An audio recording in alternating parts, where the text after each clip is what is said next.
ಅದಕ್ಕೆ ಮಳೆಯಲ್ಲಾಗಿರ್ತಕ್ಕಂಥ ತೊಂದರೆಗಳನ್ನು ನೋಡ್ಲಿಕ್ಕೆ, ಜನರಿಗಾಗಿರ್ತಕ್ಕಂಥ ತೊಂದರೆಗಳನ್ನು ನೋಡಲಿಕ್ಕೋಸ್ಕರನೇ ಬಂದಿರತಕ್ಕಂಥದ್ದು. ನಾನು ಈಗಾಗಲೇ ಕರ್ನಾಟಕದಲ್ಲಿ ಮೈಸೂರು, ಕೊಡಗು, ಹಾಸನ, ಇವತ್ತು ಬೆಳಗಾಂ ಎಲ್ಲ ಕಡೆ ಹೋಗ್ತಾ ಇದ್ದೀನಿ.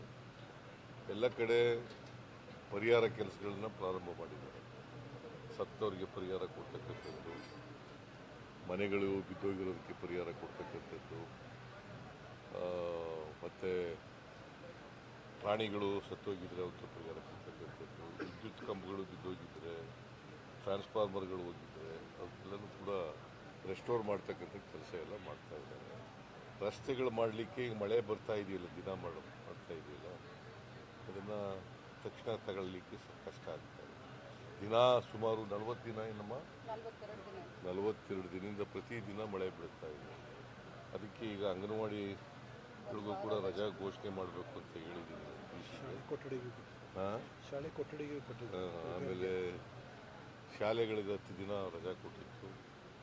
ಇನ್ನೂ ಅಗತ್ಯ ಬಿದ್ದರೆ ಇನ್ನೂ ಮಾಡ್ತಾರೆ. ಮತ್ತು ಮುಂದಿನ ವಾರ ಹೆಚ್ಚು ಮಳೆ ಬರತಕ್ಕಂಥದ್ದು ಹವಾಮಾನ ಮುನ್ಸೂಚನೆ ಪ್ರಕಾರ ಮಳೆ ಬರ್ತಕ್ಕಂಥದ್ದಿದೆ. ಅದಕ್ಕೆ ಎಲ್ಲ ರೆವಿನ್ಯೂ ಡಿಪಾರ್ಟ್ಮೆಂಟು, ಡಿಸಾಸ್ಟರ್ ಮ್ಯಾನೇಜ್ಮೆಂಟ್ ಡಿಪಾರ್ಟ್ಮೆಂಟ್ನವರು, ಫಾರೆಸ್ಟ್ ಡಿಪಾರ್ಟ್ಮೆಂಟ್ನವರು, ಎಲೆಕ್ಟ್ರಿಕ್ ಡಿಪಾರ್ಟ್ಮೆಂಟ್ನವರು ಮತ್ತು ನೀರಾವರಿ ಡಿಪಾರ್ಟ್ಮೆಂಟ್ನವರು ಎಲ್ಲರೂ ಕೂಡ ಅಲರ್ಟ್ ಆಗಿರಬೇಕು ಅಂತ ಹೇಳಿದ್ದೀನಿ. ಡ್ರೌಟ್ ಸ್ಟೀಮ್ನಲ್ಲಿ ಏನೂ ತೊಂದರೆ ಆಗಬಾರ್ದು. ಬೆಳಗಾವಿ ಜಿಲ್ಲೆ ಖಾನಾಪುರ, ಬೆಳಗಾವಿ ಗ್ರಾಮೀಣ ಮತ್ತು ಗೋಕಾಕಲ್ಲಿ ಪ್ರತಿ ಸಾರಿ ಮಳೆ ಬಂದಾಗ ಅನೇಕ ಹಳ್ಳಿಗಳು ಮುಳುಗಡೆ, ಅವಕ್ಕೇನು ಶಾಶ್ವತ ಪರಿಹಾರ ಸ್ಥಳಾಂತರಗೊಳಿಸುವಂತ ಅಲ್ಲ, ಈ ಸಾರಿ ಯೋಚನೆ ಮಾಡ್ತೀವಿ. ಶಾಶ್ವತ ಎಲ್ಲೆಲ್ಲಿ ಪರಿಹಾರ ಮಾಡಲಿಕ್ಕೆ ಸಾಧ್ಯ ಆಗ್ತದೆ ಅಲ್ಲಿ ಪರಿಹಾರ ಮಾಡಲ್ಲ. ಜನರುಗಳು ಕೂಡ ಕೋಆಪ್ರೇಟ್ ಮಾಡಬೇಕು. ಜನರು ಕೋಆಪ್ರೇಟ್ ಮಾಡಿದವರು ಇವೇನು ಮಾಡೋಕ್ಕಾಗಲ್ಲ. ಅನೇಕ ಸಾರಿ ಪರ್ಮನೆಂಟಾಗಿ ಮಾಡ್ತೀವಿ ಅಂತಂದ್ರೂ ಕೂಡ ಆ ಜಾಗ ಬಿಡೋಕ್ಕೆ ತಯಾರಾಗಿರಲ್ಲ ಜನ. ಸೊ ಅದರಿಂದ ಜನರು ಕೋಆಪ್ರೇಷನ್ನು ಮೇಲೆ ಮಾಡ್ತೀವಿ.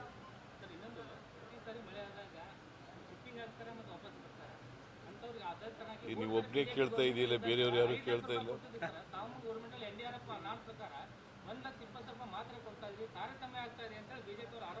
ಏನ ಕೇಳಪ್ಪ, ಯಡಿಯೂರಪ್ಪನವರಿದ್ದಾಗ 5 ಲಕ್ಷ ಪೂರ್ಣ ಮನೆ ಹಾಳಾಗಿದ್ರೆ 5 ಲಕ್ಷ ಕೊಡಬೇಕು ಅಂತ ಮಾಡಿದ್ರು ಮುಖ್ಯಮಂತ್ರಿಯಾಗಿದ್ದರು. ನಾವೇನು ಮಾಡಿದ್ದೀವಿ ಅದು ಸ್ವಲ್ಪ ದುರುಪಯೋಗ ಆಯಿತು. ನಂಬರ್ 1. ನಂಬರ್ 2, ಎಲ್ರಿಗೂ ಸಿಕ್ಕಲಿಲ್ಲ ಅದು ದುಡ್ಡು. ಫಸ್ಟ್ ಇನ್ಸ್ಟಾಲ್ಮೆಂಟ್ ಸಿಕ್ತು, ಸೆಕೆಂಡ್ ಇನ್ಸ್ಟಾಲ್ಮೆಂಟು, ಥರ್ಡ್ ಇನ್ಸ್ಟಾಲ್ಮೆಂಟ್ ಸಿಕ್ಕಲೇ ಇಲ್ಲ. ಅದಕ್ಕೆ ದುರುಪಯೋಗ ಆಗಬಾರ್ದು ಅನ್ನೋ ಕಾರಣಕ್ಕೋಸ್ಕರ 1,20,000 ರೂಪಾಯಿ ಕೊಟ್ಬಿಡ್ತೀವಿ. ಜೊತೆಗೆ ಒಂದು ಮನೆ ಕೊಡ್ತೀವಿ. ಪೂರ್ಣ ಕಳ್ಕೊಂಡಿರೋರಿಗೆ, ಹಾನಿಯಾಗಿರ್ತಕ್ಕಂಥವ್ರಿಗೆ ಒಂದು ಮನೆನೂ ಕೂಡ ಕೊಡ್ತೀವಿ. 1,20,000 ಕೊಡ್ತೀವಿ.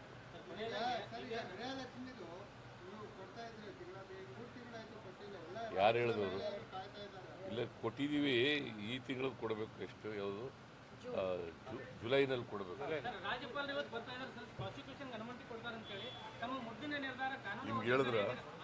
ನಿಮ್ಗೆ ಹೇಳಿದ್ರ? ಅಲ್ಲ, ಗೊತ್ತು, ಬರ್ತಾರೆ ಅಂತ ಗೊತ್ತು. ನಿಮ್ಗೆ ಹೇಳಿದ್ರ? ನೋಡಿ, ಬರ್ತೀನಿ ನೋಡೋಣ. ಈಗ ನಾವು ಕೇಳಪ್ಪ, ಇಲ್ಲಿ ನಾವು ವಿಡ್ರಾ ಮಾಡಬೇಕು, ಶೋಕಾಸ್ ನೋಟಿಸ್ನ ಅಂತ ಹೇಳಿದ್ದೀವಿ. ನಂಬರ್ 1. ನಂಬರ್ 2, ಅಬ್ರಾಮ್ ಅವನು ಕೊಟ್ಟಿರ್ತಕ್ಕಂಥ ಕಂಪ್ಲೇಂಟ್ನ ಅಪ್ಲಿಕೇಶನ್ನ ರಿಜೆಕ್ಟ್ ಮಾಡಬೇಕು ಅಂತ ಬರೆದಿದ್ದೀವಿ. ನೋಡು, ಗೌರ್ನವ್ರು ಯಾವ ತೀರ್ಮಾನ ತಗೊಳ್ತಾರೆ ಅಂತ ನೋಡಿ. ಇನ್ನು ತಗೊಂಡಿಲ್ವಲ್ಲ ತೀರ್ಮಾನ. ಲೀಗಲ್ಲಾಗಿ ಫೈಟ್ ಮಾಡೋಕ್ಕೆ ತಯಾರಾಗಿದ್ದೀವಿ. ಎಲ್ಲಕ್ಕೂ ಸಿದ್ಧ ಅಂತಂದರೆ ಏನಾಗುತ್ತೆ? ವಾಟ್ ಯು ಮೀನ್ ಬೈ ಎಲ್ಲಕ್ಕೂ ಸಿದ್ಧ?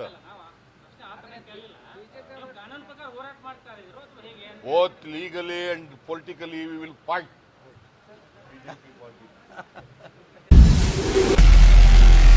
ನಾರ್ತ್ ಫಸ್ಟ್, ಉತ್ತರ ಕರ್ನಾಟಕದ ಆವಾಜ್.